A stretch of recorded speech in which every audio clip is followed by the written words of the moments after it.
এই পরিস্থিতি যত দ্রুত সম্ভব আমাদেরকে স্বাভাবিক অবস্থায় ফিরিয়ে আনতে হবে। পানি যেহেতু নেমে যাচ্ছে কিছু কিছু জায়গায়, পানি নেমে গেলে সেই ত্রাণগুলো এদিকে পৌঁছে দেওয়া হবে। আপনারা এই ত্রাণ বন্টনের ক্ষেত্রে তাদেরকে সহযোগিতা করবেন, যেহেতু আপনারা এই অঞ্চলগুলোর অবস্থা সম্পর্কে ভালো জানেন এবং মাঠ পর্যায়ে কাজ করছেন। এই সময়টা আসলে আমাদের ঐক্যবদ্ধ হওয়ার, একটি ছাত্র জনতার গণঅভ্যুত্থান, অনেক রক্ত এবং শহীদের জীবনের বিনিময়ে আমরা একটি নতুন বাংলাদেশ পেয়েছি।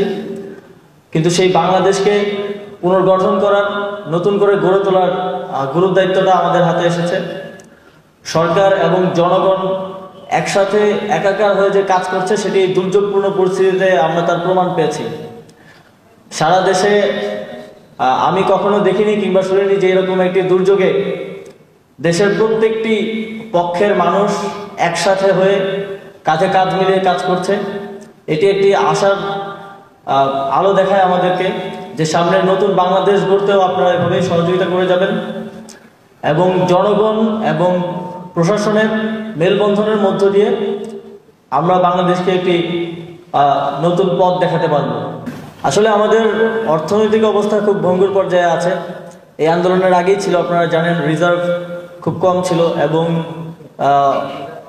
অনেকেই পালিয়ে যাওয়ার সময় দেশের লাখ লাখ কোটি টাকা সাথে করে নিয়ে পালিয়ে গিয়েছে এবং দেশের ঋণের পরিমাণ 18 লক্ষ কোটি টাকা।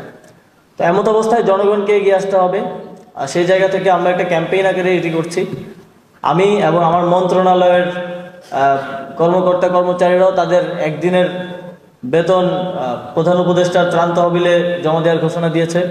আমি আমার 1 মাসের বেতন প্রধান উপদেষ্টার ত্রাণ তহবিলে জমা দেওয়ার ঘোষণা দিয়েছি এবং সকল পক্ষের কাছে আমাদের এই আহ্বানটা থাকবে এবং বাংলাদেশ সেনাবাহিনীও তাদের সকল সেনা কর্মকর্তাদের, সেনা সদস্যদের একদিনের বেতন ত্রাণ তহবিলে জমা দেওয়ার ঘোষণা দিয়েছে। তো সবাই যদি আমরা এভাবে এগিয়ে আসি, তাহলে অর্থনৈতিক সংকটটাও আমরা খুব দ্রুত সময়ের মধ্যে মোকাবিলা করতে পারবো। একই সাথে আপনারা জানেন, এই গত সরকার পতন হওয়ার পর থেকে আমাদের রেমিটেন্স যোদ্ধারাও ব্যাংকিং চ্যানেলে রেমিটেন্স পাঠানো শুরু করেছে এবং প্রতিদিনই আমরা রেকর্ড ভাঙছি সেখানে। তো প্রবাসীদের কাছে আহ্বান থাকবে, দেশের এই সংকটকালে সব দিক থেকে আমাদেরকে এগিয়ে আসতে হবে। শ্রম দিয়ে, অর্থ দিয়ে, যে যেভাবে পারা যায় দেশের জন্য অবদান রাখতে হবে।